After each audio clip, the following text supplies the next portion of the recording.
Well, let's get the view of Labour now. I'm joined here in the studio by Shadow Climate Change Secretary Ed Miliband. Very good morning to you. Thanks for Good coming to be in. with you. So Kwasi Kwarteng, the Chancellor, is coming back from Washington from the IMF meetings early.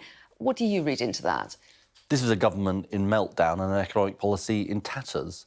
And frankly, I think the Conservative Party should be hanging its head in shame at what it is putting the country through. This is about people's livelihoods, people's homes, people's mortgages. And you have a government, and let's be clear about why this has happened. You have a government that embarked on a strategy of saying, let's have massive tax cuts for the richest in society, for big corporations, so-called trickle-down economics, which isn't going to work.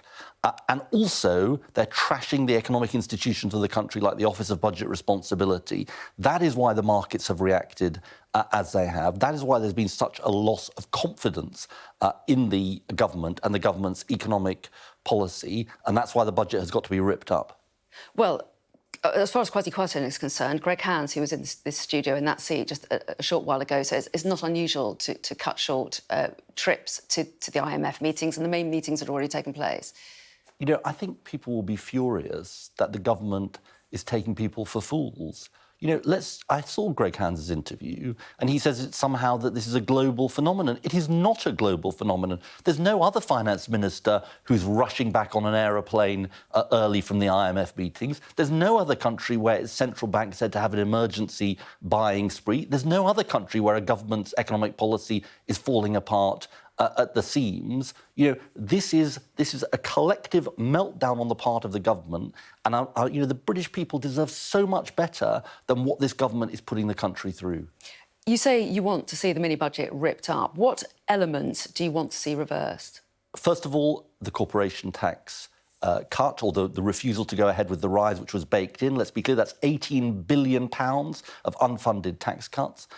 There were other measures like the stamp duty cut, like the abolishing VAT for foreign visitors here, all kinds of unfunded tax cuts in that category. We also need a proper windfall tax to help fund the package. And crucially, and these two other really important things, we can't have a situation where the independent Office of Budget Responsibility is locked in a cupboard, because that's part of what led to the problems we've seen. They were basically gagged by the government. And then, crucially also, we need an economic strategy that is credible in terms of growth. You see, the government isn't wrong to say it wants to see more growth and that they failed over 12 years. They have failed over 12 years to bring growth. But we're not going to get growth if we believe in some extreme fringe theory that cutting taxes for the ultra-wealthy is going to produce growth. We need to actually invest in the country, like in the green economy of the future, which is what a Labour government would do.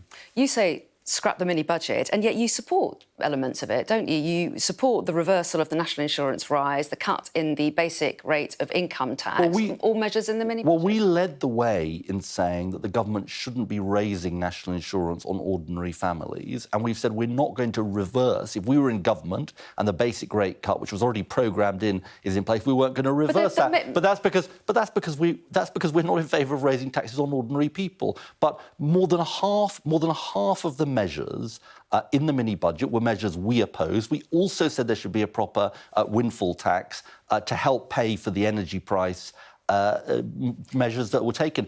And then it goes to this other point, which is, what is your economic strategy? Is there a credible economic strategy?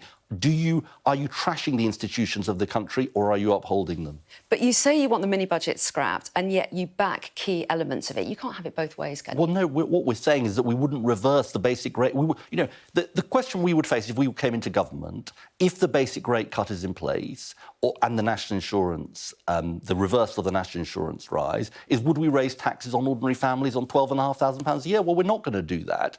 But let's be clear, this is the government that came forward with its strategy. It's got to go back to a blank slate, start again, and come up with a credible plan with fiscal numbers that add up.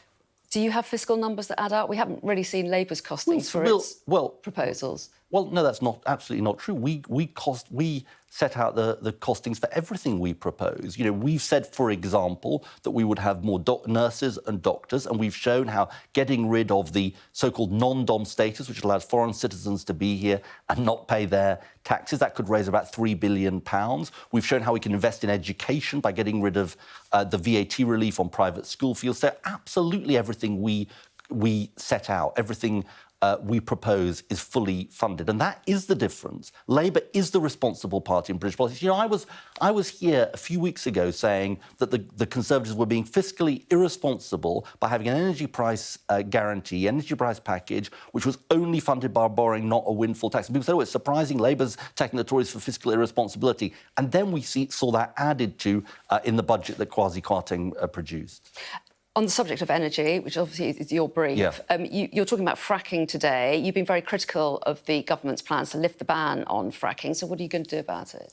Well, we are going to do everything we can through the House of Commons, and there is support across the House of Commons for carrying on with the ban on fracking to try and force the government to change its mind. Why is fracking not the answer? First of all, it will make no difference to gas prices, because whether gas is produced here or produced internationally, we pay the same price for it. Secondly, the government gave a categorical assurance in their manifesto. They said, we are not going to restart fracking unless it can be categorically shown to be safe. And they haven't got the evidence. And they're breaking But they would say, their promise. since then, Russia has invaded Ukraine. That's had a massive impact on energy prices. And they say that it's in the national interest to reintroduce fracking. It's more extreme fringe views from a government that is of the extreme fringe of the Conservative Party. Look, Boris Johnson opposed fracking. Kwasi Kwarteng himself said a few months ago, fracking will make no difference to energy prices. Much so how better. Do you stop it? Well, much better to go ahead with Labour's plans for a clean energy sprint, for a zero-carbon power system by 2030. For example, the government is also talking about blocking solar energy, the equivalent of 10 nuclear power stations worth of solar energy. That's completely wrong. Solar energy is the cheapest form of power that we have. How do we stop it? We'll do everything we can to work with MPs from across parties, Conservative MPs. I'm talking to some Conservative MPs. I will do everything we can to try and stop this. How many Tory MPs are prepared to go against the government? I don't know the answer to that, but I know there is a lot of disquiet from talking to Conservative MPs about this. We will find a way of testing opinion in the House of Commons. You know, we get opposition days, and we're thinking about how we can use that time to have votes on fracking. But we do want to stop this. And you know, the other thing is, and you know, it's so clear to me that.